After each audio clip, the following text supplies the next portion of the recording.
La phrase qui est ici n'a pas été traduite en français parce que j'avais peur de faire des fautes d'orthographe.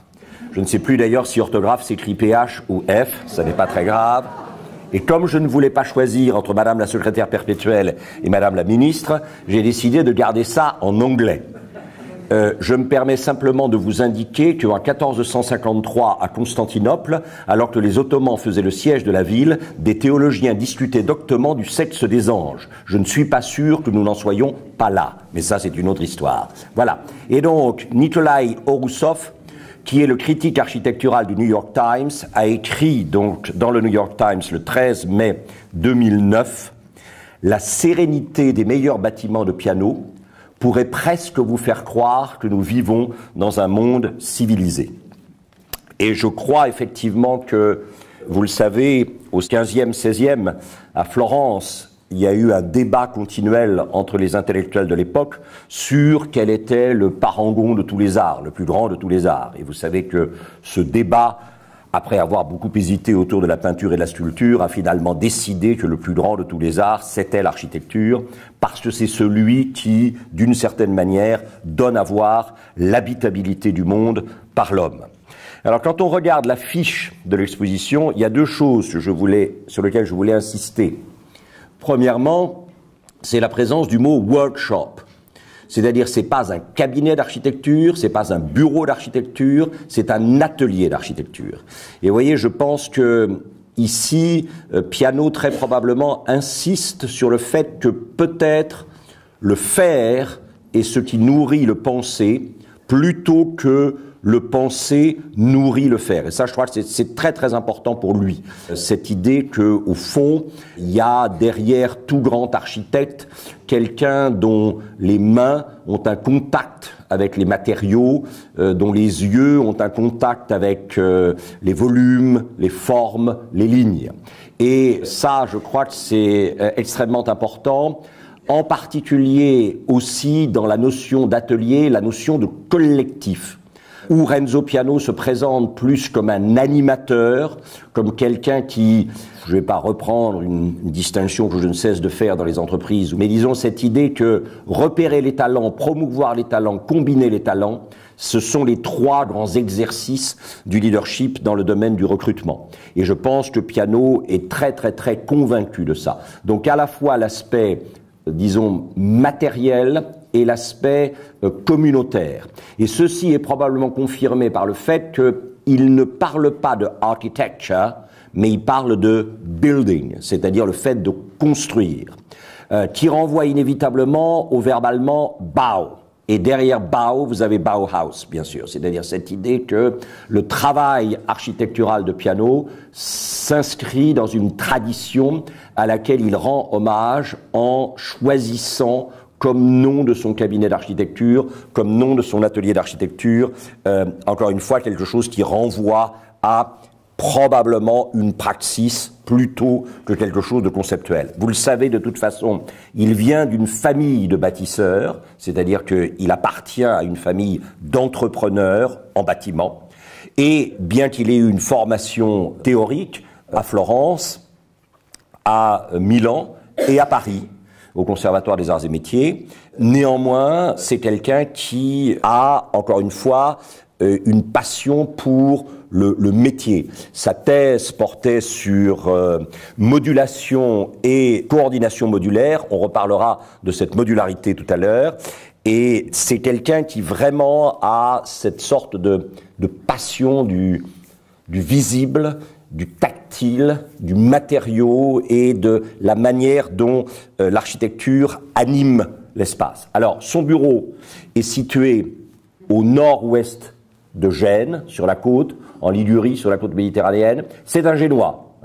C'est un Génois qui a consacré beaucoup de temps à essayer de sauver Gênes du drame de, vous savez, cette espèce d'autoroute surélevée qui permet aujourd'hui de traverser Gênes sans s'y arrêter et qui est absolument désastreuse parce que Gênes est un chef-d'œuvre architectural. La Strada Nuova, par exemple, la Via Garibaldi ou des choses comme ça sont absolument somptueuses et malheureusement trop peu de touristes sont conscients de ça parce que Gênes est une ville qu'on traverse et où on ne s'arrête plus. Et donc, il a beaucoup travaillé sur Gênes. Et en même temps, il est très passionné par les environs de Gênes. Son cabinet d'architecture est là. Ça ressemble à des serres dans lesquelles, dans cette région, on fait à la fois des produits maraîchers, des primeurs, etc.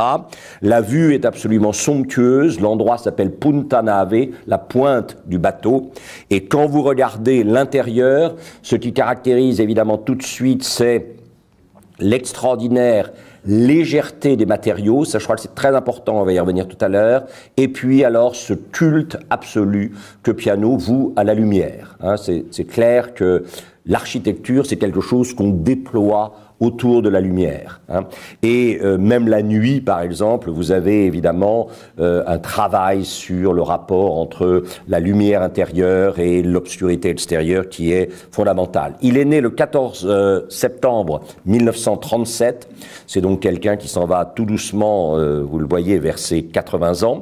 Et c'est vrai que quand il est venu au Conservatoire des Arts et Métiers à Paris, il a rencontré Jean Prouvé, pour qui il a une admiration sans borne. Or, il se trouve que Jean Prouvé a été le président du jury du concours qui a attribué évidemment le premier prix pour la construction du centre Georges Pompidou. Et vous le savez, bien sûr, Renzo Piano à ce moment-là fonctionnait dans un cabinet d'architecture avec Richard Rogers, qui est resté aujourd'hui un architecte britannique important, mais Piano s'est séparé de lui. Et évidemment, le centre Pompidou, dont on a fait à l'époque l'emblème, le lieu emblématique de ce qu'on appelle l'architecture high-tech, même si Piano a aujourd'hui pris beaucoup de distance avec ce qualificatif de high-tech, le centre Pompidou est un lieu extrêmement intéressant parce qu'au fond, il recoupe, 71-77, il recoupe une des stratégies classiques de l'innovation, c'est-à-dire la prise de contre-pied systématique par rapport à une tradition. Je pense qu'effectivement, dans un certain nombre d'entreprises agiles et souples, un des moyens d'innover, c'est d'envisager, comme ça, un peu gratuitement dans un premier temps, et qu'est-ce qui se passerait, alors que ce qui fait notre ADN d'entreprise, c'est ça, qu'est-ce qui se passerait si par hasard on faisait le contraire? Alors, pour le centre Pompidou, c'est très clair, c'est-à-dire que d'habitude, en architecture, vous cachez, vous dissimulez tout le fonctionnel et vous le dissimulez soigneusement à l'intérieur, évidemment, du bâtiment. Et là, ce que Piano et Rogers ont fait, on dit que c'est plutôt Piano qui a eu cette idée-là, c'est au fond de dire pourquoi vient-on dans un musée? Est-ce qu'on vient pour le dehors ou pour le dedans? On vient, bien sûr, pour le dedans. On vient pour voir des choses qui sont exposées dans le musée. Donc, ce qui compte dans un musée, c'est l'intérieur et pas l'extérieur. Il faut libérer au maximum l'intérieur pour la circulation, l'exposition, le regard, etc. Et donc, on va reporter à l'extérieur tout ce qui pourrait, d'une certaine manière, entraver la circulation des pas et du regard.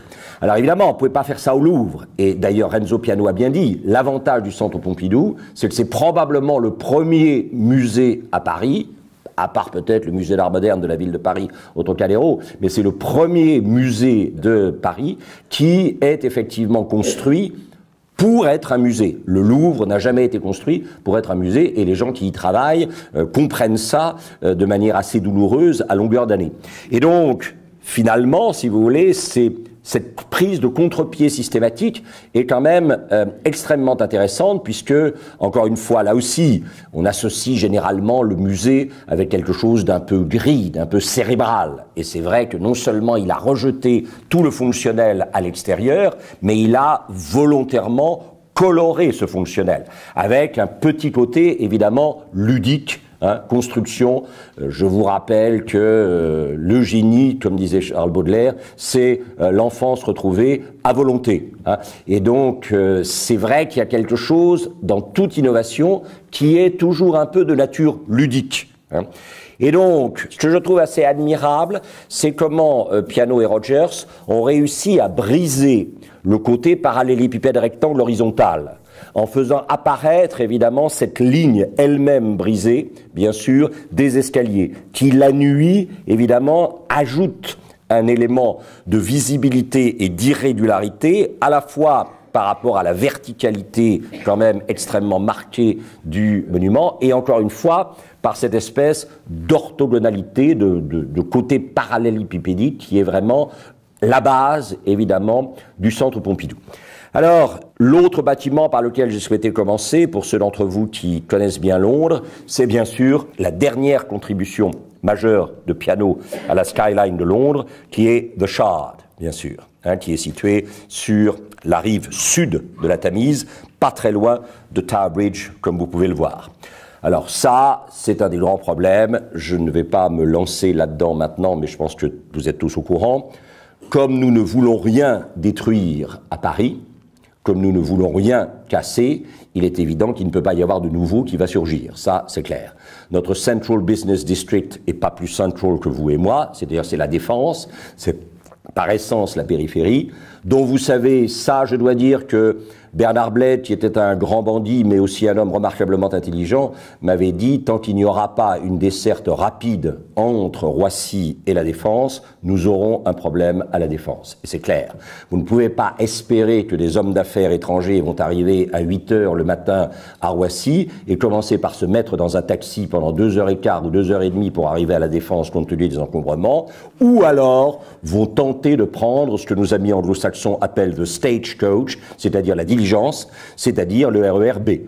Donc il y a là un énorme problème. Tant qu'on n'aura pas relié rapidement la Défense à Roissy, il y aura évidemment un gros élément de doute sur le rôle international de la Défense. Quant au centre de Paris, c'est clair qu'on ne veut pas y toucher, on n'aime pas la grande hauteur, on n'aime pas les architectes étrangers, donc on est condamné éternellement à la médiocrité. Un jour où Bernard Bled m'avait invité à lui parler du gratte-ciel, il avait eu ce mot assez cruel à la fin, il m'avait dit « Alors si je comprends bien, tout ce qu'on a fait pendant que j'étais secrétaire général de la mairie de Paris, c'est un peu de la merde finalement. » Je lui avais dit « Monsieur le secrétaire général, je vous laisse la responsabilité de vos propos. » Voilà. Et je crois qu'il a essayé, quand il s'est occupé de l'EHPAD, assez brillamment d'ailleurs, il a vraiment essayé de secouer ça, mais c'est difficile. Alors, The Shard, évidemment, c'est une des œuvres majeures de piano, où on va retrouver, je trouve, à partir des dessins, deux qualités, c'est-à-dire la légèreté et la lumière. Ça, pour moi, c'est évident. Il y a, chez Piano, quelque chose d'un oxymore qui signale évidemment la poétique. C'est-à-dire que c'est quelque chose de profondément solide, mais de profondément léger, de profondément articulé, mais de profondément lumineux. Et quand on voit évidemment des images de Shard, on s'aperçoit bien sûr de cette sorte de visibilité. Il y a quelque chose de très aérien dans l'architecture de Piano, même quand, fonctionnellement parlant, elle devient assez massive pour des raisons qu'on tâchera d'expliquer tout à l'heure. Alors le nom de Shard, ça se traduit en anglais tout simplement par l'écharde, et c'est pour ça qu'il a voulu donner à la pointe extrême du bâtiment la forme d'une écharde de verre, tout simplement, ou d'une démultiplication d'une écharde de verre, et c'est vrai que il y a une sorte de lisibilité ascensionnelle du bâtiment qui est assez remarquable, une sorte d'élément triangulaire qui renvoie à une des deux formes essentielles de l'architecture. Soit vous construisez quelque chose qu'on va appeler environnemental, pas simplement parce que ce quelque chose se préoccupe de ce qu'on appelle le HQE, la haute qualité environnementale, c'est-à-dire quelque chose qui vérifie de manière très précise comment on utilise l'énergie pour maintenir en permanence une température acceptable, soit l'été, soit l'hiver. Donc ça, le HQE, c'est clair. Mais ce que j'entends par architecture environnementale, et je suis pas le seul, c'est une architecture qui tient compte de l'environnement, qui se glisse dans l'environnement, qui évidemment le modifie, mais ne l'amène pas à se repenser, à se réorganiser autour de cette architecture. Et puis vous avez l'architecture gestuelle, alors ces grands gestes architecturaux qui font que d'un seul coup, effectivement, toute une partie d'une ville, parfois même toute une ville, se réorganise autour du geste qui a été posé dans la construction d'un bâtiment. Alors, on va travailler un tout petit peu sur le gratte-ciel, puisque j'ai dit que c'était Renzo Piano et l'architecture.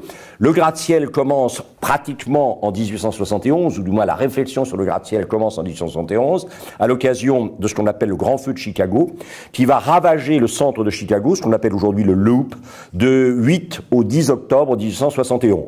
Et ce grand feu de Chicago va laisser de Chicago ça, c'est-à-dire l'opportunité magnifique d'une tabula rasa, c'est-à-dire qu'enfin il n'y a plus rien.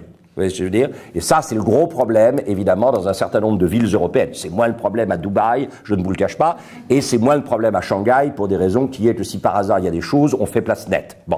Mais pour nous, c'est un véritable problème. Si on admet qu'aujourd'hui, le gratte-ciel est l'emblème des économies dynamiques, c'est clair que nous avons un petit problème, encore une fois. Hein? Voilà. Bien.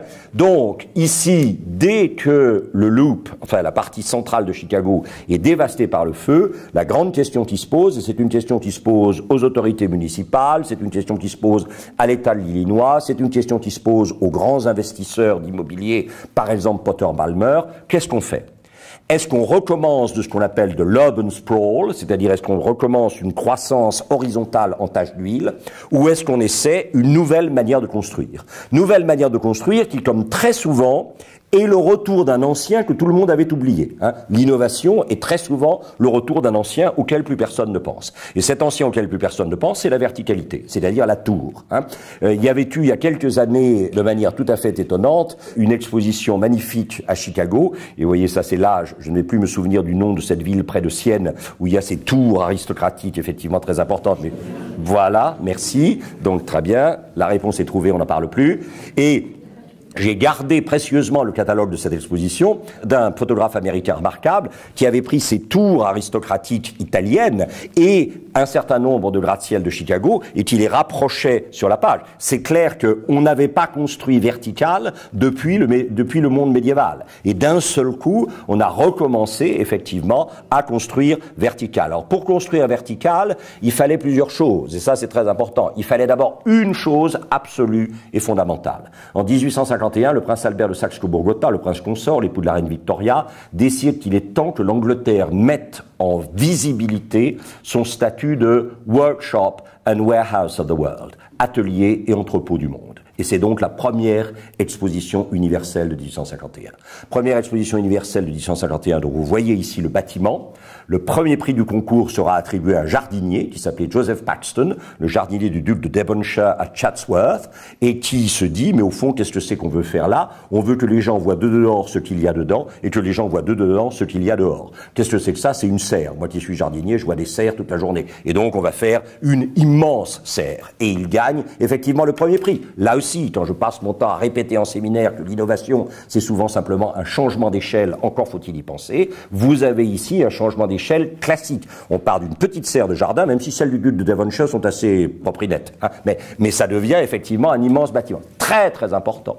C'est un bâtiment qui est central dans l'histoire de l'architecture parce qu'il consacre la disparition des deux matériaux anciens, le bois et la pierre, et l'émergence des deux matériaux modernes, le fer et le verre. Ça, c'est clair. Bâtiment entièrement démontable. Vous savez qu'il sera démonté de Hyde Park, où il était, pour être transporté dans la banlieue sud-est de Londres. Un quartier prendra son nom, Crystal Palace, et il brûlera pendant les années 30, signe symbolique, finalement, de l'effondrement de l'industrie et de l'économie britannique dans la crise. Il est horizontal et utilitaire.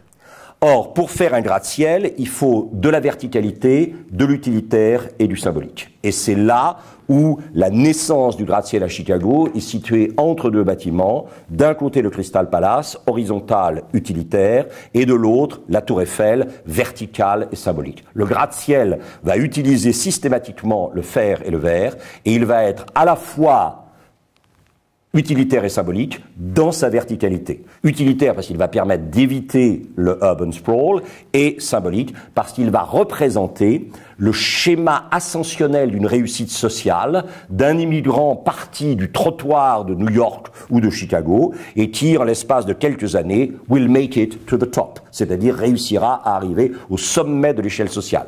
Tous les gratte-ciel sont des sièges sociaux au départ de sociétés fondées généralement par des immigrants qui sont arrivés avec 3 francs 6 sous ou 3 $ 6 sous si vous voulez en poche et qui sont arrivés au sommet de l'échelle sociale, parfaite illustration de ce qu'on appelle le self-made man. Je vous rappelle que le Woolworth à New York, qui a coûté, je ne sais plus, 11 millions de dollars ou quelque chose comme ça, quand il a été construit par Cass Gilbert et inauguré, en 1911 probablement, ou en 1913, je ne sais plus trop. Woolworth est arrivé avec la somme en liquide dans une petite valise et il a ouvert la valise devant l'architecte à la fin parce que ça veut dire que voilà, c'est solid money, hein, c'est pas du crédit, c'est sérieux, voilà.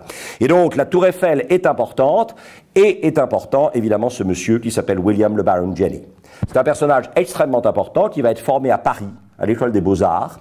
La partie Napoléon III du Louvre, que M. Balladur a eu un moment tellement de mal à abandonner, hein, cette partie-là, William le Baron Jenney a contribué à la construction de cette partie du Louvre. Il a travaillé sur le chantier du Louvre. Et cet homme est génial. C'est le seul cabinet d'architecture de Chicago, de la première école de Chicago, qui ne porte qu'un seul nom, puisqu'il était lui-même à la fois designer et engineer. Parce que c'est clair qu'à partir du moment où vous allez construire des gratte-ciel, il vous faut quelqu'un qui gère les problèmes techniques, ça c'est engineer, et il vous faut quelqu'un qui donne une visibilité au gratte-ciel, ça c'est designer. Et ce partenariat est absolument essentiel entre la solidité technique et l'attraction visuelle.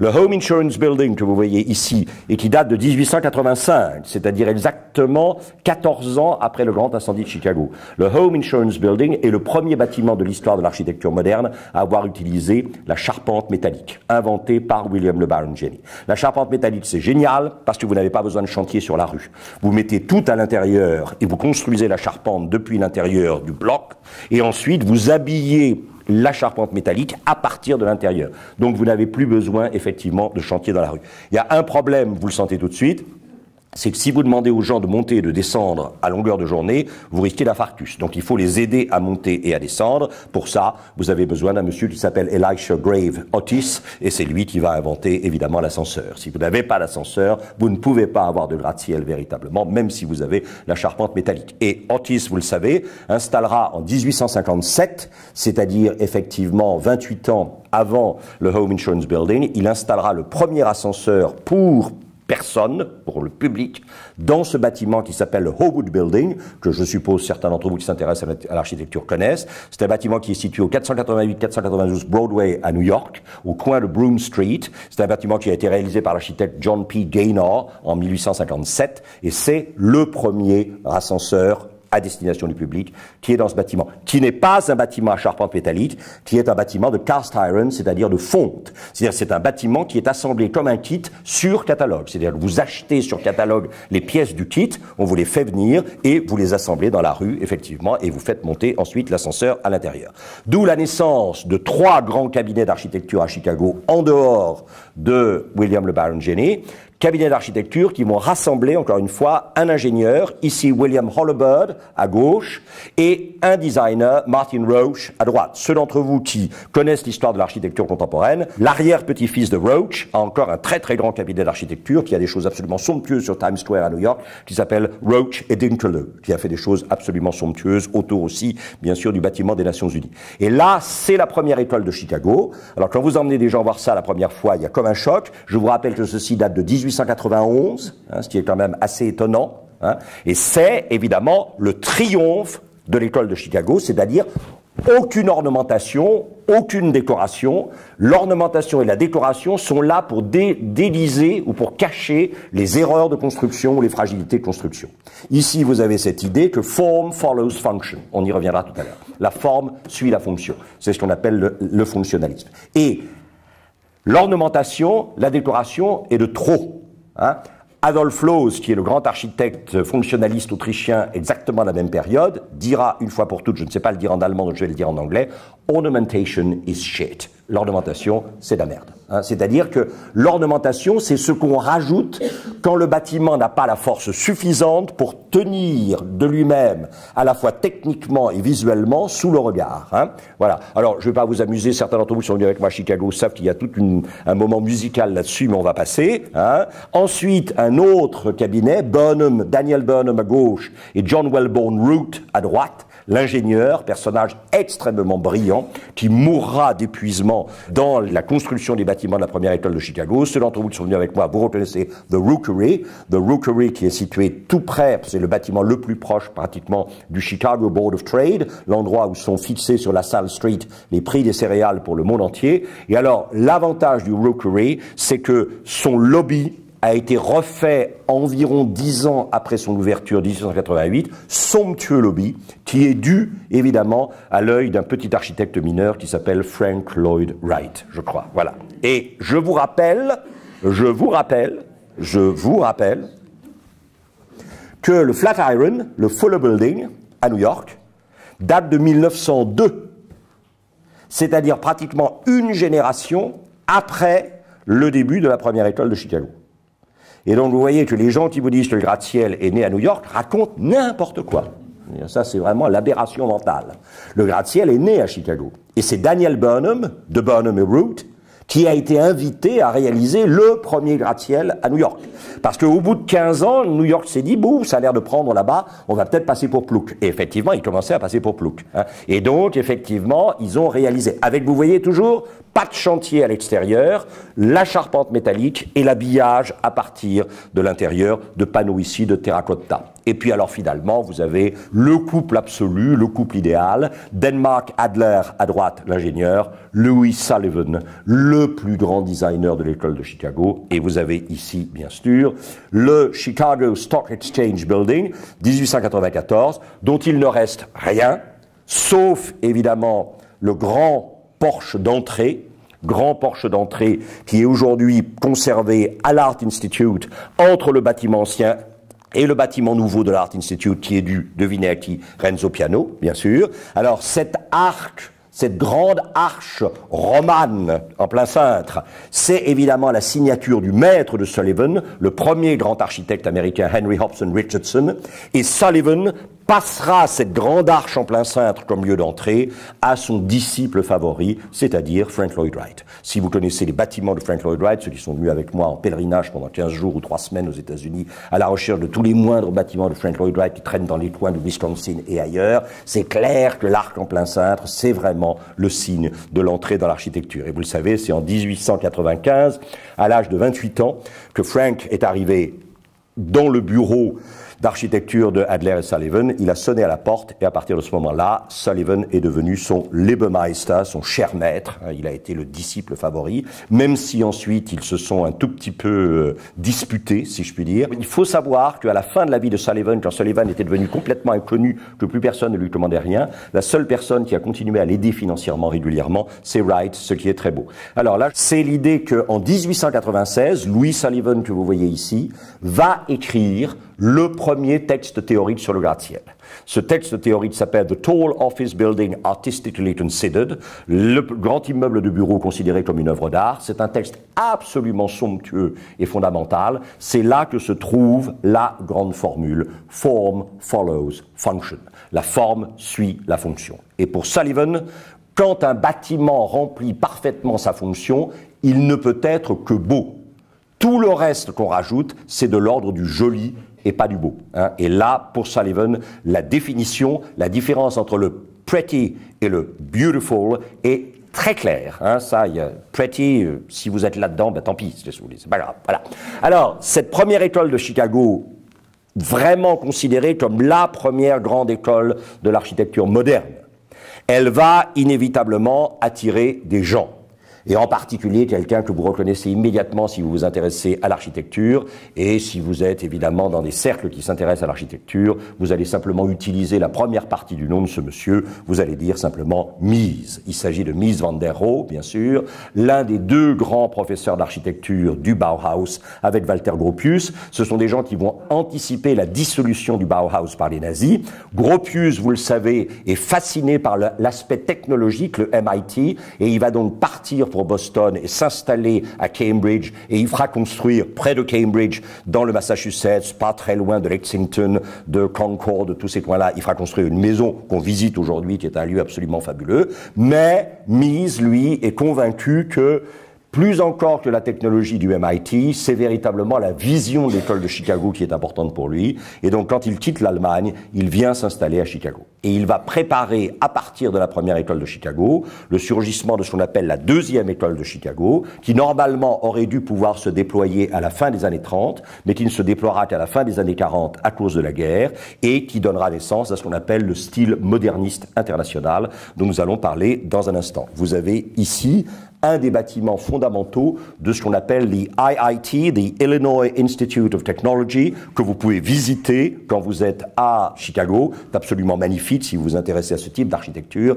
Les visites guidées de la Chicago Architecture Foundation sont absolument remarquables. Et vous voyez, dans le ciel de Chicago, vous allez voir apparaître le style moderniste international de Mies, ici, dans le Federal Center, à côté du Monadnock, superbe bâtiment de la première école de Chicago de Burnham et Root, avec néanmoins l'idée qu'à l'époque, on est encore en train de se poser la question de charpente métallique, mur porteur, puisque vous voyez bien que l'arête absolument impeccable du Monadnock va en s'évasant, puisqu'ici, il n'y a pas de charpente métallique, il y a un mur porteur, et donc il faut qu'à la base, le mur soit beaucoup plus large qu'au sommet pour pouvoir soutenir effectivement la construction. Ce sont des choses que vous devriez, si vous faites une tournée architecturale dans Chicago, vous verrez toutes ces choses-là, ne vous inquiétez pas.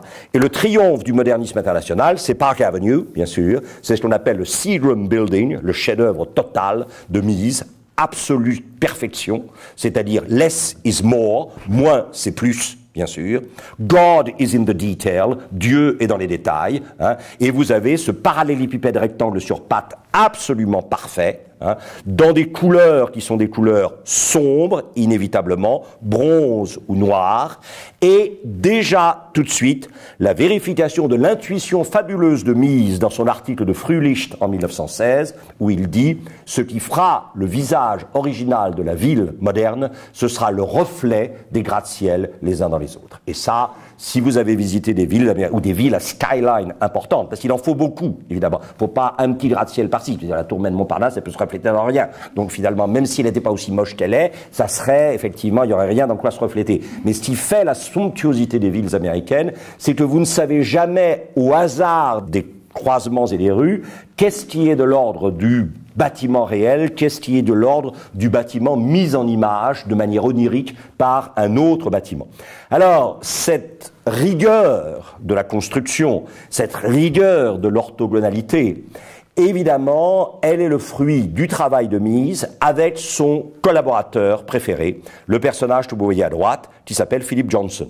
Et comme toujours, on n'est jamais trahi par les siens, c'est Philip Johnson qui va permettre à l'architecture moderniste internationale d'être remise en cause et d'être dépassée, en particulier par le bâtiment qu'il tient à la main sous la forme d'une maquette, qui est ce qu'on appelle le manifeste du post-moderne, de l'architecture post-moderne, dont Philip Johnson est le pape. Et ces bâtiments post-modernes, vous le voyez ici, pour ceux d'entre vous qui connaissent New York, vous reconnaissez évidemment sur Madison Avenue, ce qui a longtemps été le siège social de l'AT&T, la fameuse compagnie de téléphone aux relations bizarres avec le Chili, et puis, évidemment, devenu aujourd'hui le Sony Center, le centre Sony, et vous voyez les trois grandes originalités, ruptures de Johnson avec son maître. C'est-à-dire, premièrement, le retour d'un matériau autre que le fer et le verre, la pierre, bien sûr. Deuxièmement, le recours à des couleurs claires, ici, évidemment, le rose. Et troisièmement, le retour à un éclectisme architectural citationnel, c'est-à-dire que le bâtiment empruntent à des choses déjà existantes, comme par exemple ici la corniche des meubles Chippendale, ainsi appelés non pas à cause des messieurs qui se mettent tout nus devant les dames moyennes en finance, on les envie, mais à cause du grand ébéniste anglais du XVIIIe siècle, Chippendale, bien sûr. Et je vous ai mis un meuble Chippendale en bas pour que vous voyez à quel point Philip Johnson s'est amusé en reproduisant effectivement cette corniche. Alors, Philip Johnson n'a cessé de proclamer sa foi postmoderne. Déjà en 75, il réalise à Houston le Pennzoil que vous voyez sur la gauche, qui est un bâtiment absolument magnifique, et où vous voyez qu'il reste dans le fer et le verre, il reste dans le parallélépipède rectangle, il reste dans les couleurs sombres, et en même temps il introduit ces deux grands pans biseautés dans les deux sommets des tours, et le grand pan biseauté que vous voyez en bas sur lequel nous reviendrons tout à l'heure. Et puis à droite, 1983, le Bank of America Center, là on est dans l'idée de l'éclectisme architectural citationnel, c'est-à-dire que Philip Johnson dit c'est une banque. Alors, où c'est né les banques? Alors, les banques, c'est né à Sienne. Banco di Sopra, Banco di Sotto. Oui, mais enfin, ça, c'est des rues, c'est difficile à transformer en architecture. Ah! Par contre, les premières banques après Sienne, c'est évidemment les Flandres. Les Flandres, qu'est-ce qui caractérise l'architecture des Flandres? Le pignon à redans. Et donc, on va faire 3 pignons à redans superposés pour bien signaler ici que c'est une banque. Et vous voyez que là, on rompt complètement avec les dictates du modernisme international. Alors vous me direz, mais qu'est-ce qui se passe à Houston? Bonne question. Je pense que les gens qui aujourd'hui effectivement ne sont pas allés ni à Houston ni à Dallas ne peuvent pas véritablement parler de ce qu'est la culture aux États-Unis. Hein. Vous le savez, H.H. Mencken, le grand premier journaliste intellectuel américain, ce n'est pas une contradiction dans les termes, H.H. Mencken avait parlé du Texas, de cette formule absolument magnifique, The Sahara of the Beaux-Arts, hein, le Sahara des Beaux-Arts, voilà. Et alors, paradoxalement, pourquoi Houston en particulier, mais Dallas aussi, sont devenus aujourd'hui des lieux culturels extrêmement importants? Le Louvre fait un voyage culturel, le Louvre, les amis du Louvre, font un voyage culturel à Houston et à Dallas, comme quoi vous voyez, on a vraiment la bénédiction des autorités supérieures. Eh bien, à cause des 2 personnes que vous voyez ici sur la droite, qu'on a malheureusement beaucoup trop oubliées. Au centre, une femme qui s'appelle Dominique de Ménil, et à droite, son mari, Jean de Ménil. Ils sont ici avec Max Ernst. Et vous vous demandez peut-être quel est le personnage religieux qui apparaît ici, le père Couturier, bien sûr. Un grand, extraordinairement grande personnalité dominicaine qui avait déclaré une fois pour toutes qu'il préférait les artistes géniaux athées aux artistes croyants médiocres. Voilà, alors, comme ça c'était clair. On lui doit le plateau d'Assy, Notre-Dame de Ronchamp, le couvent des Dominicains à côté de Lyon, etc., etc. Tout ça, c'est lui. Hein. Et alors il se trouve que Jean et Dominique de Ménil sont devenus des amis intimes du père Couturier, tout simplement parce que Dominique de Ménil s'appelait de son nom de jeune fille Dominique Schlumberger, elle était réformée, elle a épousé un catholique romain, Jean de Ménil, que son beau-père a chargé de surveiller les intérêts pétroliers de la famille Schlumberger aux États-Unis, qu'ils sont entrés dans les premiers cercles de couples œcuméniques menés par le père Yves Congar, dominicain, qui était un ami intime de Couturier, et quand Dominique de Ménil et Jean de Ménil ont expliqué qu'ils étaient passionnés par l'art contemporain, c'est Congar qui les a envoyés à Couturier, et Couturier a été d'une certaine manière celui qui a ouvert leur regard sur l'art contemporain. Et alors ça, c'est absolument fondamental, parce que à la guerre, à la Deuxième Guerre mondiale en 1939, Jean et Dominique de Ménil étaient aux États-Unis. Ils n'ont pas pu rentrer en France. Ils n'ont pas voulu, pas pu rentrer en France. Ils sont allés s'installer au plus près des intérêts pétroliers de Schlumberger, c'est-à-dire à Houston. Et là, ils ont complètement transformé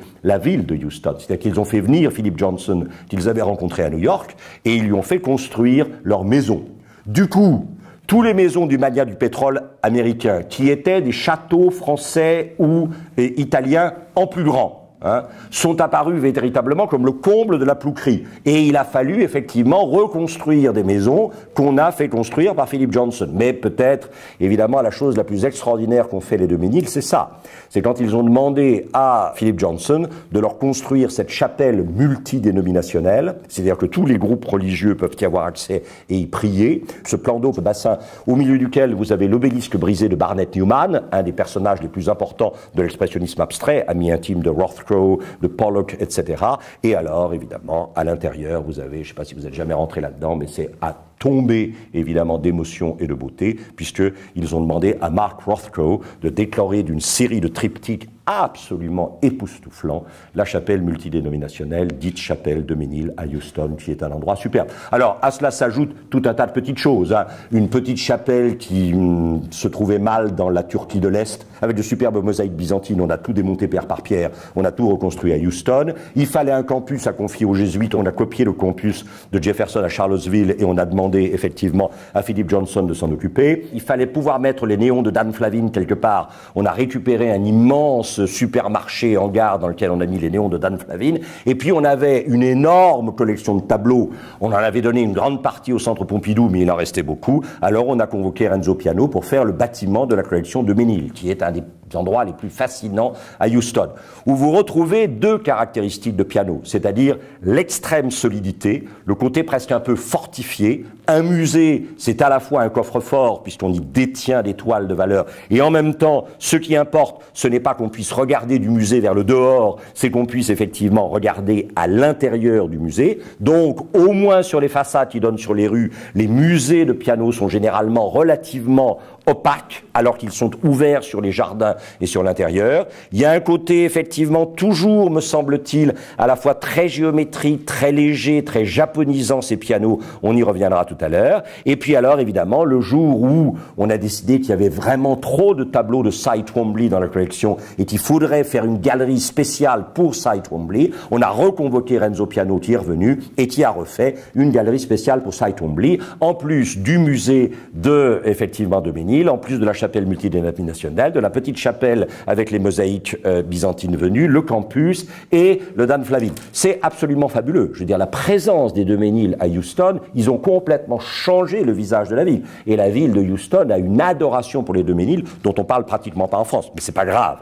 Vous voyez très bien qu'il y a toujours chez Renzo Piano une sorte de solidité des socles qui est très importante, massive, c'est ce qu'on appelle presque un appareillage rustique traditionnel. Et puis au-dessus, plus vous montez, plus ça s'allège, plus ça se pneumatise d'une certaine manière. C'est tout à fait étonnant. Revenons à Philip Johnson un instant, qui avait cette phrase merveilleuse: l'architecture, c'est l'art de gaspiller de l'espace, ce qui est une assez jolie formule. Et alors, vous le savez, j'ai pas résisté au plaisir de vous montrer ça, parce que ceux d'entre vous qui connaissent New York, 3e avenue, bien sûr, le carton à chapeau ou le lipstick, son dernier grand immeuble, là où il avait ses bureaux, avec son dernier associé John Burgee, immeuble absolument magnifique, composé de 3 ellipses superposées concentriques, avec un seul mur unique lisse derrière, composé évidemment d'alternance de bandes de granit rose brut et de granit rose poli, le tout cerné par des cercles elliptiques d'acier brossé. C'est absolument superbe. C'est une des grandes réalisations de l'architecture contemporaine à New York.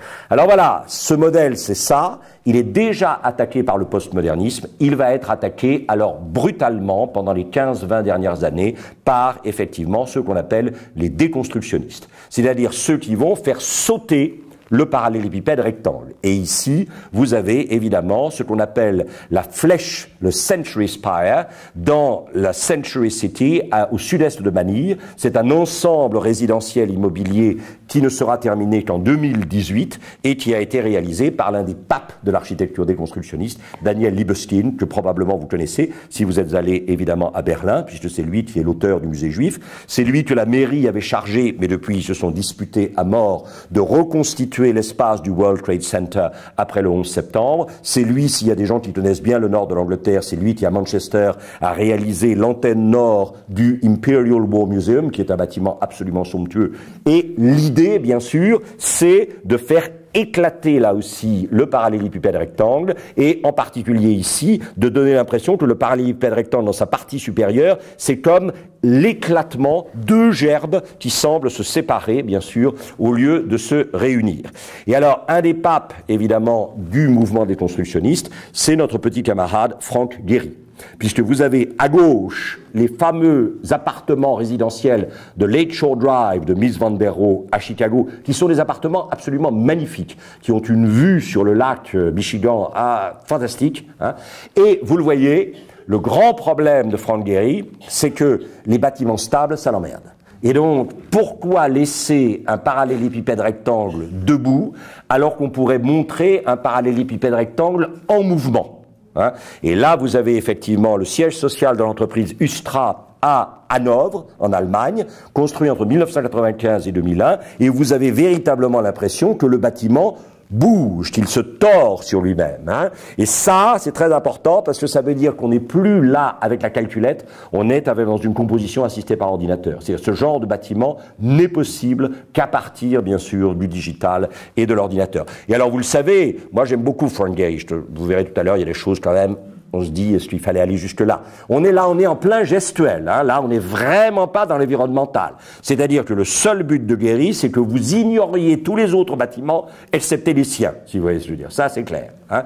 Et alors, vous le savez, l'histoire fabuleuse, c'est Prague. Il dit la ville contemporaine, on s'emmerde un peu. C'est ce que, évidemment, Max Weber appelait en 1905 le désenchantement du monde. Donc, il faut réenchanter la ville. Il faut faire danser la ville. Et on va faire danser la ville, bien sûr, hein. Ginger et Fred. Les deux tours qu'il va construire, évidemment, à Prague, qui lui sont inspirés par les figures de danse de Fred Astaire et de Ginger Rogers, et le nom populaire de ces deux bâtiments aujourd'hui, c'est Ginger et Fred, bien sûr, et c'est vrai que quand vous passez devant, c'est assez spectaculaire. Et là, vous avez tout ce qu'on fait, si vous voulez, ça, c'est le modèle horrible dont il faut se débarrasser, et c'est vrai que, si vous voulez, comme toutes les choses parfaites, c'est la mort, hein. C'est pour ça que quand une entreprise parvient à sa perfection, elle est déjà morte. Hein, parce qu'elle n'est que dans une compulsion de répétition. Et donc, elle ne peut que répéter et plus elle le répète, plus ça devient absurde, parce que moins le monde, évidemment, est celui dans lequel cette perfection existait. Mais la perfection se maintient tant que... Et donc ça, alors ça, c'est somptueux, hein, moi j'adore ça. Mais c'est vrai que si on en était resté là, il y avait que ça à refaire. Donc il faut casser ça si on veut s'en sortir. C'est pour ça que l'innovation est toujours profondément déstabilisante, surtout dans des entreprises grosses et processées, parce que le premier visage de l'innovation, c'est toujours la destruction, c'est toujours la transgression, c'est toujours la subversion. Et si vous n'avez pas à la tête de ce genre d'entreprise des leaders solides qui disent détruisez, transgressez, subvertissez, on verra toujours après, hein, eh ben, ça mourra de sa belle mort, comme disait l'autre, ça c'est clair. Et là, vous avez effectivement Ginger et Fred, et là, vous avez le fameux Aqua Building, l'un des derniers grands gratte-ciel à avoir été construit à Chicago, par une architecte femme, c'est une des rares architectes femmes à l'heure actuelle, elle s'appelle Jane Gang, elle a un nom un peu étrange, effectivement, bon, son cabinet d'architecture s'appelle The Gang Studio, hein, et vous voyez, elle a appelé ça Aqua, parce que, au lieu de respecter, évidemment, le côté complètement uniforme des surfaces, elle a habillé ces surfaces de vagues. Et donc, c'est vrai que quand vous tournez autour du bâtiment qui est situé entre Michigan Avenue, au sud de Chicago River, au nord, effectivement, du Grand Parc, et en s'en allant vers le lac, au fur et à mesure que vous tournez autour, c'est complètement étonnant. Et vous voyez, ça, c'est très intéressant, parce que ça veut dire qu'il y a un problème à Chicago. C'est-à-dire que quand Chicago a vu surgir les Petronas de César Pelli à Kuala Lumpur, puis qu'il a entendu parler du Burj Khalifa à Dubaï, et qu'il a commencé à avoir des photos de la skyline de Shanghai, Chicago s'est dit, comme dirait Johnny, il y a un problème, hein. Et là, effectivement, on a voulu essayer mais il n'y a plus d'argent.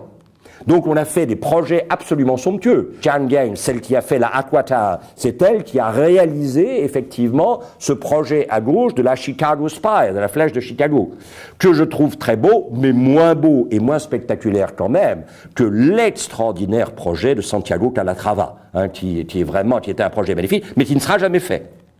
Puisque vous avez à l'heure actuelle, quand vous passez en bateau de la rivière dans le lac lors de ces fameuses croisières architecturales organisées par la Chicago Architecture Foundation, je ne touche pas de dividendes, je ne saurais trop vous les recommander. Vous avez aujourd'hui encore, on le voit, l'espace où la tour, la Chicago Spire, devrait être construite, et elle ne le sera probablement jamais parce qu'il n'y a pas d'argent et il n'y a plus la volonté d'eux. Et ça signifie quelque part que si dans le domaine de l'architecture, l'Amérique, les États-Unis n'ont plus la maîtrise, qui n'ont plus des edges, hein, eh bien probablement ça veut dire quelque chose sur le leadership mondial américain, en particulier tel qu'il s'exprime dans l'architecture. Nous revenons au Pennzoil, vous vous souvenez, ce bâtiment à pan coupé de Philip Johnson, 1975, Houston, Texas. Hein. Le pan coupé, je vous avais dit, celui du bas est peut-être le plus intéressant parce qu'il va servir de modèle, là aussi. Hein. Le thème de l'innovation incrémentielle par la variation à partir d'un modèle, c'est beaucoup plus important que l'innovation de rupture. Les innovations de rupture, elles viennent, la plupart des gens ne les reconnaissent pas. Je ne sais pas si vous savez qu'il y a eu du numérique chez Kodak et qu'ils l'ont pas vu. Donc il faut se méfier comme de la peste. Hein. Mais l'important, c'est de soutenir l'effort de l'innovation incrémentielle. Et ça aussi, les gens n'innovent que s'ils trouvent dans le regard de leur leader l'approbation et l'encouragement à cette innovation. Et là, vous avez effectivement Rem Koolhaas. Rem Koolhaas, qui c'est très clair, a bien vu le Pennzoil, et dans son projet pour la bibliothèque centrale de Seattle, a repris ce thème, effectivement, des pans coupés, qu'il a utilisé pour construire sa bibliothèque. C'est toujours en fer et en verre, c'est donc au niveau des matériaux complètement de l'architecture contemporaine, mais ça n'a plus rien à voir avec le modernisme international. On est en pleine structure de déconstruction. Ça, c'est le Bauhaus, bien sûr, hein, c'est-à-dire au fond le centre Pompidou, hein, c'est-à-dire le parallélépipède rectangle, c'est la même chose, si vous voulez, que le Crystal Palace. Parallélépipède rectangle horizontal, qui n'a même pas été verticalisé. Bâtiment de Gropius qui date de 25-26. Et vous voyez qu'ici, on passe à tout à fait autre chose. C'est-à-dire qu'il faut faire éclater le parallélépipède rectangle. Et que, au lieu que le bâtiment se concentre de manière effectivement centripète, le bâtiment explose de manière centrifuge. C'est là aussi la prise à contre-pied systématique de ce qui était la règle de construction jusque-là. Daniel Libeskind, ici à Hong Kong. Mais vous avez aussi ceci par une autre très très grande architecte déconstructionniste, une des femmes qui fait les architectures les plus séduisantes ou qui accrochent le plus l'œil. Alors après, est-ce qu'une architecture c'est simplement accrocher l'œil? Ça c'est un vrai problème. Mais parmi les gens qui accrochent l'œil, ces architectures un peu aguicheuses, un peu gestuelles, Zaha Hadid est certainement une des plus grandes architectes vivantes. Hein. Elle a fait ça à Barcelone. Et vous voyez qu'ici, l'idée, c'est que par rapport à la condensation centripète, vous avez une espèce d'expansion centrifuge qui devient évidemment la grille de construction et la grille de lecture du bâtiment. Et nous, à Lyon, on a ça. Hein. Le musée des Confluences. Je ne sais pas si vous êtes allé au musée des Confluences. Il n'y a pas grand-chose à voir à l'intérieur, hein, je vous signale, parce que le problème aussi bien le problème du MUSEM que du musée des Confluences, c'est des musées sans collection. Donc c'est un peu, ouais. Ils ont eu les restes du musée des arts et des traditions populaires que le MUSEM n'avait pas pris avant eux. Donc c'est un peu, voilà. Mais bon, ils vont certainement trouver, les Lyonnais sont inventifs, donc ils vont trouver des choses à mettre de ça. Ça, c'est un cabinet d'architecture allemand qui s'appelle Coop Himmelbau, et ils ont rajouté, vous savez, un L entre parenthèses pour faire Coop Himmelblau, c'est-à-dire le bleu du ciel. Hein. Nuage de cristal, ils ont appelé ce bâtiment, le musée des Confluences. Et là, vous voyez, ça part dans tous les sens. Et bon, évidemment, ce sont des gens qui, à l'intérieur comme à l'extérieur, sont quand même très marqués par Guéry. Et vous avez ici l'une des dernières acquisitions majeures, évidemment, de la ville de Paris, jamais en hauteur, vous avez remarqué, c'est très étonnant. Hein.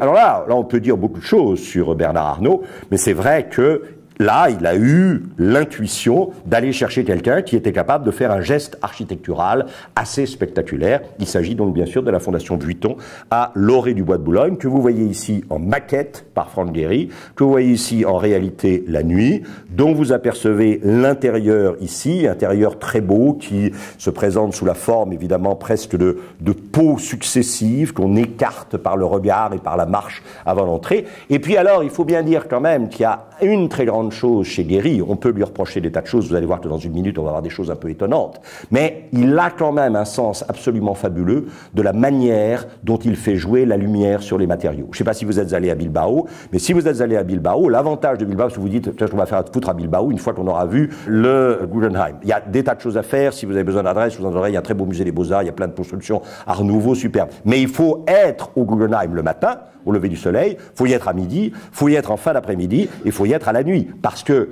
la capacité de Guéry, ça c'est magnifique, à faire jouer la lumière sur les matériaux, et là je dois dire que, à nouveau, hein, à la Fondation Vuitton, il y a des moments où la Fondation devient absolument, c'est ça, dorée, un joyau, une sorte de joyau, presque de pierres précieuses dorées, dont les côtés, enfin voilà. Alors après, je vais vous montrer un truc, parce que ça m'amuse. Oui, je vous sens un peu comme ça, là, préoccupé. Mais vous avez raison de l'être. Hein. Alors, d'abord, c'est dans un lieu, peut-être, qui justifie le truc. Ça s'appelle Las Vegas. Hein. C'est du Franck Guéry. Mais c'est un bâtiment qui a été construit par un chef de famille industriel américain qui s'appelle Monsieur Ruvo, en l'honneur de son père, Lou Ruvo, qui est décédé de façon vraiment tragique après une longue maladie d'Alzheimer. Et ce que vous voyez là, c'est une clinique psychiatrique. Je ne suis pas absolument sûr que ce soit le meilleur moyen d'apaiser les esprits, si vous voyez. Mais je peux me tromper, hein, je ne demande qu'à être convaincu. Et encore, là c'est bien, mais quand vous rentrez à l'intérieur, ou quand vous tournez autour, il y a une sorte d'exorcisation du désordre par le spectacle du désordre qui, moi, me trouble un peu, je dois dire. Mais je suis une âme simple, hein, facile à troubler. Quant à l'intérieur, je ne sais pas si ça apaise vraiment. Là, je pense qu'on est dans un système de refus du parallélépipède rectangle, de l'orthogonalité et de la ligne droite qui est peut-être un peu systématique, si vous voyez ce que je veux dire, et purement gestuel. Je ne sais pas si on peut retrouver vraiment une stabilité mentale en vivant dans ce genre d'environnement. Mais je peux me tromper et mon avis est probablement complètement impertinent. Et ça, c'est assez extraordinaire. C'est un hôtel. Je ne saurais trop vous recommander d'y aller passer quelques jours. C'est l'hôtel qui s'appelle Hôtel Marqués de Riscal, dans le vignoble qui s'appelle El Ciego, à La Rioja, en Espagne. Et alors, c'est assez extraordinaire, parce que c'est une architecture du ruban. C'est-à-dire qu'on a l'impression véritablement qu'à ce moment-là de sa carrière, Gehry est prêt à traiter les matériaux architecturaux comme si c'était des rubans. C'est absolument étonnant. Alors, vous avez les trois couleurs, hein. Vous avez le vin rouge, le vin blanc et l'eau. Hein, c'est clair, ça c'est normal puisqu'on est dans un vignoble et c'est un hôtel de vignoble où vous venez pour acheter du vin et pour consommer, etc. Mais, voilà, c'est... Là, la grande question ensuite, c'est au-delà du gestuel, quoi, hein, mais bon, peu importe. Alors, vous le savez, je voulais quand même insister là-dessus, c'est que nous allons avoir un autre bâtiment de Gehry très bientôt. Et que je pense que ce bâtiment de Gehry va mettre la ville relativement d'importance. J'espère qu'il n'y a pas de gens de cette ville ici pour ne pas être pris à partie brutalement. Mais s'il y a des Arlésiens ou des Arlésiennes, elles sont rarement visibles, vous me direz. Mais enfin bon, s'il y a des Arlésiens et des Arlésiennes qui se manifestent, hein, c'est Arles. Arles, vous le savez, va bénéficier de la construction d'un très grand bâtiment de Franck Gehry dans les ateliers de la SNCF. Alors ça aussi, faire du neuf avec du vieux, c'est absolument génial, hein. Donc, dans les ateliers de la SNCF, vous allez avoir les anciens ateliers de réparation de la SNCF, vous allez avoir le bâtiment de Gehry, vous allez avoir relocalisé dans cette partie-là d'Arles toutes les rencontres internationales de photographie, et vous allez avoir tous les éditions, l'administration, une partie de la fabrication, etc., des éditions Actes Sud, hein.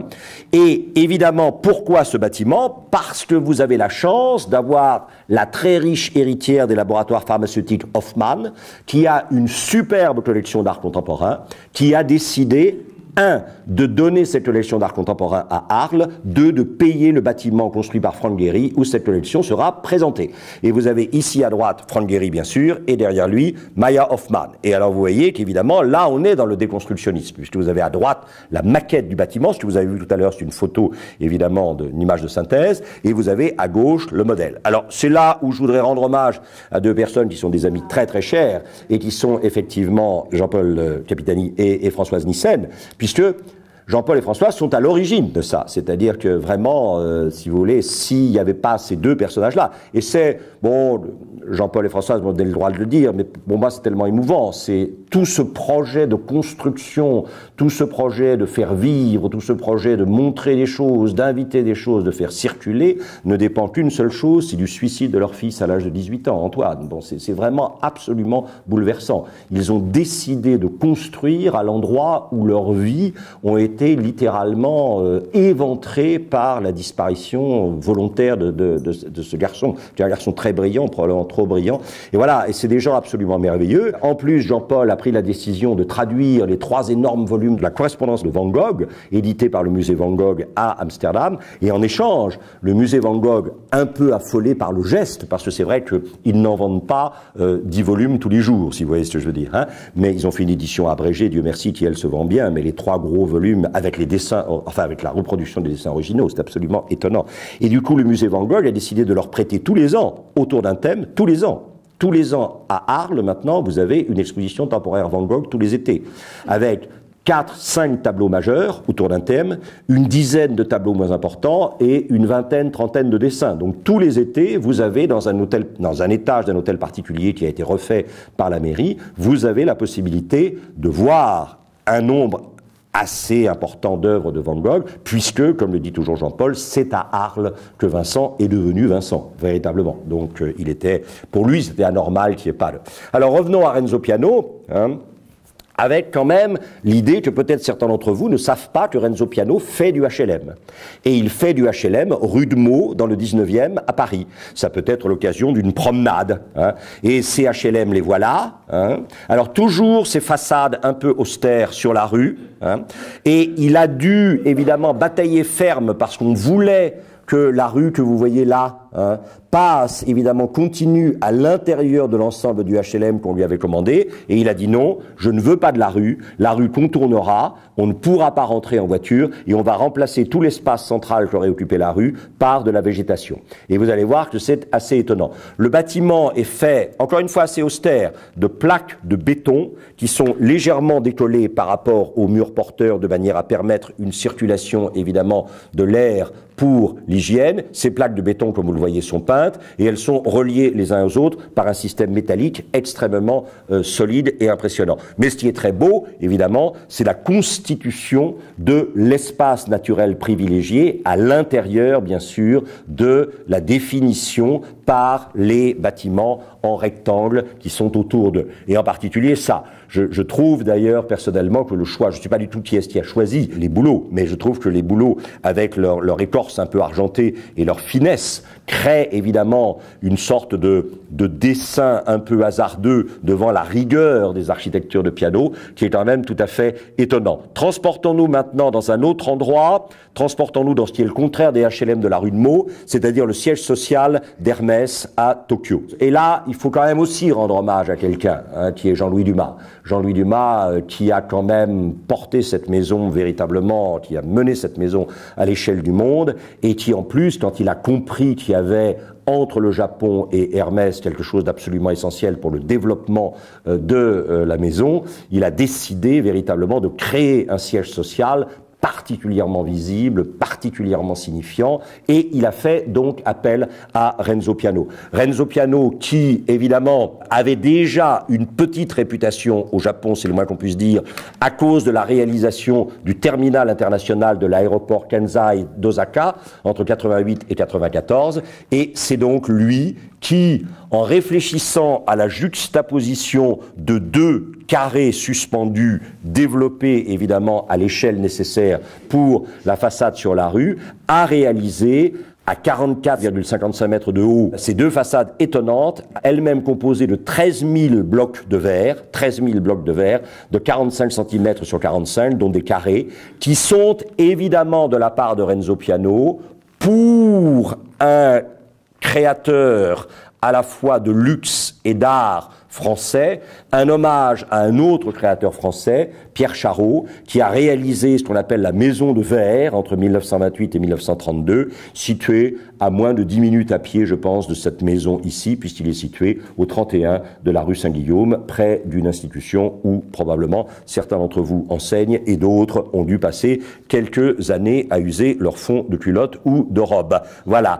Et cette Maison de Verre, donc qui n'est pratiquement pas visible de la rue, devient le modèle pour cette extraordinaire architecture de piano pour le siège social d'Hermès. Vous avez à droite, alors vous voyez, c'est pas pour rien qu'il a fait sa thèse sur modulation et coordination modulaire, parce que ce que vous voyez ici, c'est évidemment l'idée même du module. Vous avez un module de base qui est un module de 45 cm sur 45 cm, réalisé pour le verre par l'entreprise Vetro Arredo de Florence, et les encadrements ont été réalisés par une entreprise suisse qui a été surveillée constamment par des inspecteurs japonais pour être sûr que les encadrements seraient capables de correspondre aux normes antisismiques et anti-feu qui sont en vigueur à Tokyo. Et donc là aussi, la contrainte a été transformée en opportunité. C'est la caractéristique évidemment de tous les génies créateurs. Les génies créateurs sont des gens qui, là où tout le monde voit une contrainte, voient eux une opportunité. Et alors, évidemment, dans ce cadre japonais, vous avez la splendeur d'une architecture à la fois contemporaine et quasiment traditionnelle japonaise. Là, il faut dire que Piano a fait très très fort. C'est vraiment un bâtiment somptueux. Ça n'était pas un bâtiment, je veux dire, là aussi, les grands bâtiments sont des grands bâtiments qui deviennent évidents une fois qu'ils sont faits. Tout le problème, c'est que personne ne les voit comme évidents avant qu'ils sortent, sauf quelques commanditaires de génie. Et là, encore une fois, je crois qu'il faut vraiment rendre hommage à Jean-Louis Dumas. Je pense que Jean-Louis Dumas a été peut-être le seul à entrevoir la somptuosité de ce bâtiment et à s'engager effectivement jusqu'au bout de la création du bâtiment, qui est vraiment, qui donne des choses absolument magnifiques, je trouve personnellement. Et c'est à la fois protecteur et transparent. C'est cette idée là aussi d'un oxymore, c'est à la fois protecteur sans opacité et transparent sans effectivement intrusion trop destructrice de privacy. Alors, on est non plus à Houston mais à Dallas. Vous avez un monsieur qui s'appelle Raymond Nasher, et ce monsieur a fait fortune dans les shopping malls. Et il a décidé avec sa femme de s'offrir une superbe collection de sculptures contemporaines. Et puis, comme tous les grands collectionneurs américains, à un moment, il faut passer de la collection chez soi à la fondation dans la ville. Et donc, qu'est-ce qu'on fait? On achète tout simplement un bloc. C'est-à-dire qu'on achète un truc entre 4 rues, on ne va pas s'embêter à diviser, etc., etc.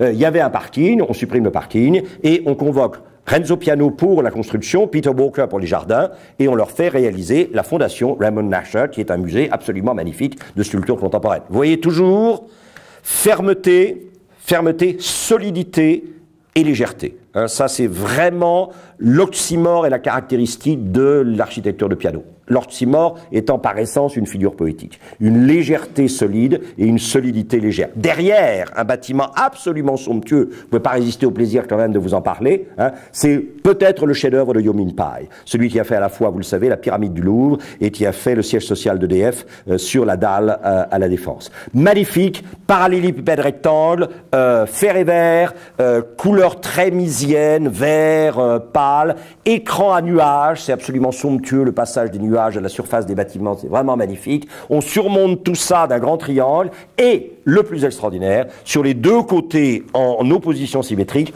on drape littéralement comme une écharpe de fer et de verre. Et sur les deux côtés, vous avez l'impression véritablement d'un bâtiment qui porte une écharpe ou un châle. C'est extraordinaire. Si vous allez à Dallas, vous ne pourrez pas le rater de toute façon. Toujours une très grande rigueur. Piano fait apparaître, si je puis dire, l'écart à partir d'une conception extrêmement rigoureuse de la norme. C'est-à-dire que la norme est toujours très très forte chez Piano, ce qui rend l'écart, même minime, tout de suite visible et tout de suite émouvant.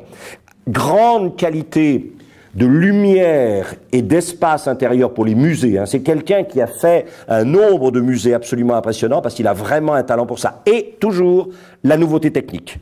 Des alvéoles d'aluminium moulé.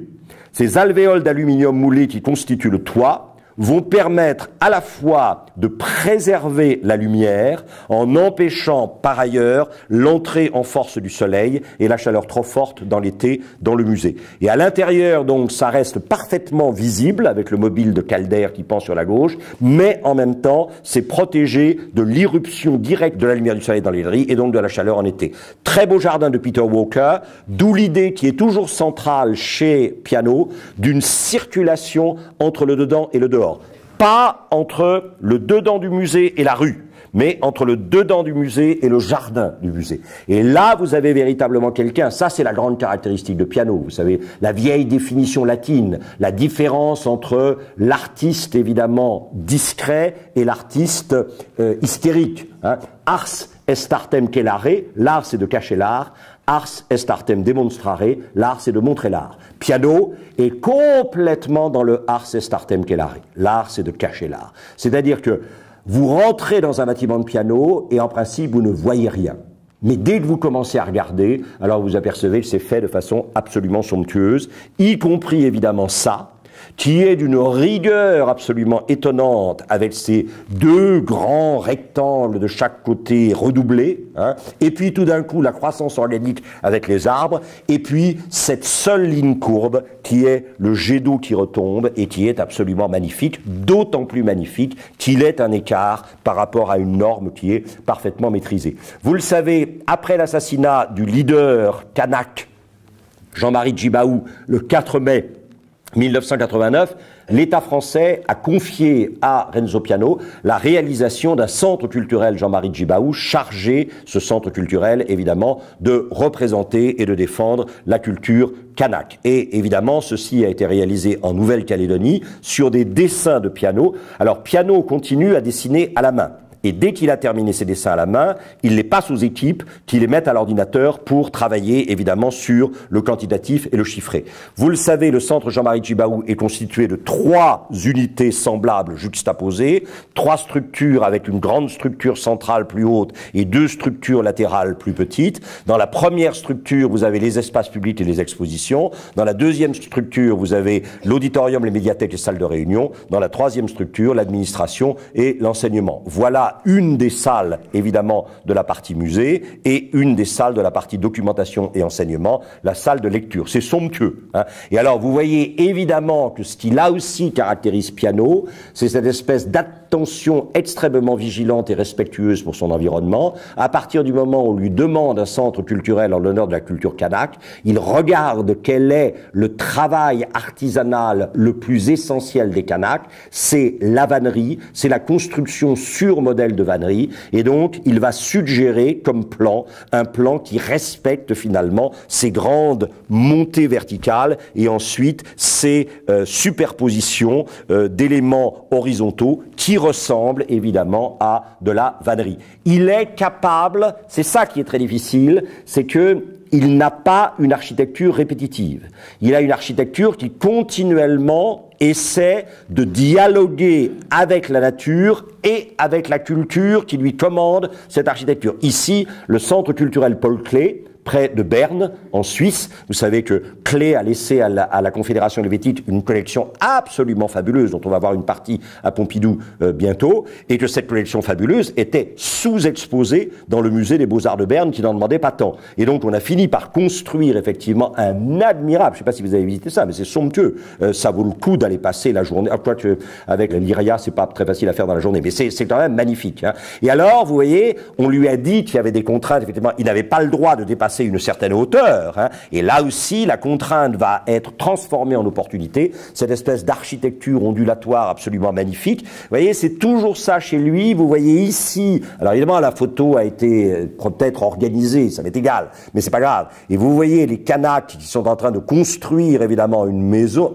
une habitation, un abri, un shelter, abri qui évidemment suggère à Piano la construction du centre culturel par technique de vannerie, mais avec, évidemment, l'utilisation des structures métalliques légères qui le passionnent depuis qu'il a pratiquement 19 ou 20 ans, structures métalliques légères qui ont été mises au point pour la première fois par un architecte qui s'appelle Fazlur Khan, architecte américain d'origine iranienne, et qui a fait la gloire du grand cabinet d'architecture de Chicago qu'on appelle SOM, Skidmore, Owings et Merrill. Et vous avez ici, effectivement, le centre Paul Klee, avec, moi, des choses que je trouve magnifiques, c'est-à-dire dans cette ondulation qui est tout un courbe, tout d'un coup, cette espèce de pénétration extrêmement forte, linéaire, hein, des passerelles qui permettent d'accéder aux salles d'exposition. Pourquoi la chapelle Notre-Dame-du-Haut à Ronchamp, Le Corbusier, 1955, tout simplement parce que, vous le savez, une communauté de clarisses, c'est-à-dire de religieuses attachées à la règle de Saint-François, ont été invitées par des communautés locales, par le diocèse, à venir animer spirituellement Notre-Dame-du-Haut, le site de Notre-Dame-du-Haut. Site, évidemment, qui est situé, comme son nom l'indique, en haut sur une colline, et quand les clarisses ont voulu construire leur couvent, le patrimoine leur a rappelé qu'en aucun cas les constructions ne pouvaient apparaître dans le champ visuel de la chapelle. Donc, sous-entendu, rien ne pouvait être visible de la chapelle. Donc, une fois de plus, Piano a été obligé de dialoguer de manière extrêmement intelligente avec le site en enfouissant une fois de plus, le monastère. C'est-à-dire que, au fond, la colline de Ronchamp, maintenant côté monastère, est composée d'une série de terrasses, et vous montez par ces terrasses, ou vous descendez par ces terrasses, soit en venant de la chapelle, soit en y allant, bien sûr.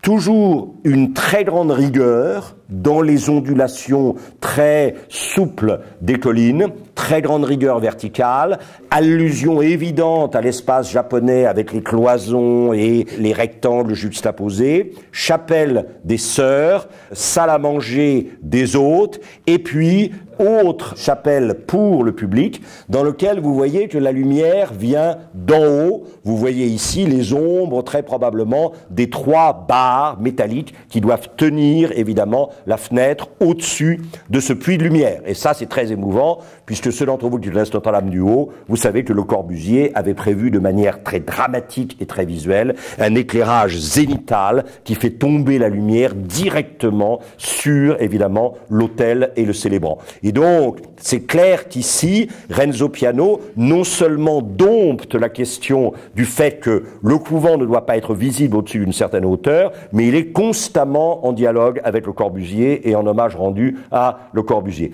Quelquefois, il est obligé de faire utile.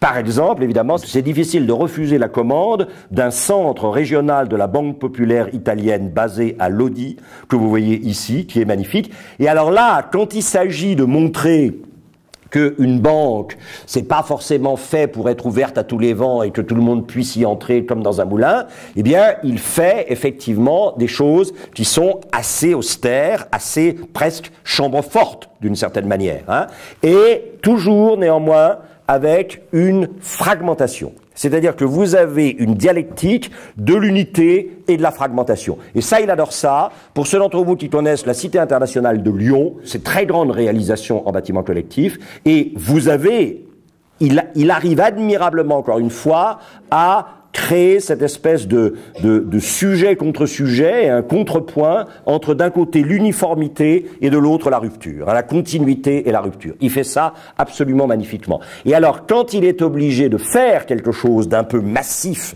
et d'un peu violent presque pour l'œil, il trouve toujours le moyen, grâce aux structures légères, d'alléger tout cela, puisque vous avez cette espèce d'extraordinaire résil de verre qui, face à ces bâtiments assez rectilignes, se déploie de façon circulaire autour du centre, justement, d'administration de cette banque régionale de Lodi, que moi je trouve vraiment superbe. C'est quelqu'un qui a un sens magnifique.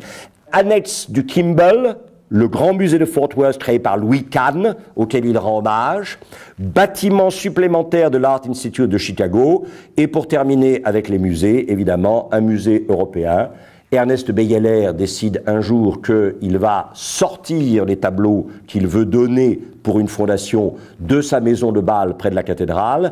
Il convoque Renzo Piano et il lui fait construire à nouveau, contrainte très très forte de quasi-invisibilité du bâtiment. Il est impossible dans le quartier de Rheims, au nord de Bâle, de construire en hauteur. Et donc Renzo Piano va être obligé de déployer un bâtiment très bas, très court sur pattes, dont il va effectivement ensuite transgresser le côté écrasant par l'ouverture, le verre, la luminosité, avec ces extraordinaires granit roses venus du bout du monde, je ne sais plus trop exactement, avec à la fois cette rigueur absolument étonnante qu'il contredit constamment par légèreté des matériaux, présence de l'eau, présence de la végétation.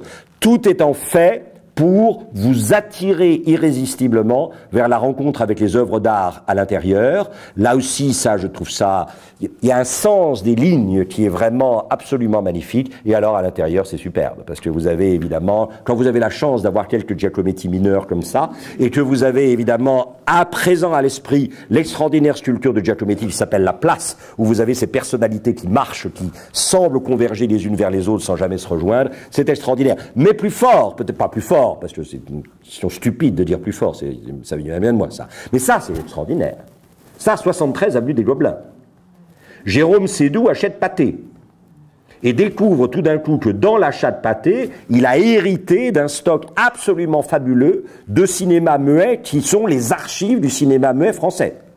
Donc, il faut trouver un endroit où mettre ces archives, il faut évidemment les microfilmer et il faut qu'on puisse venir les consulter.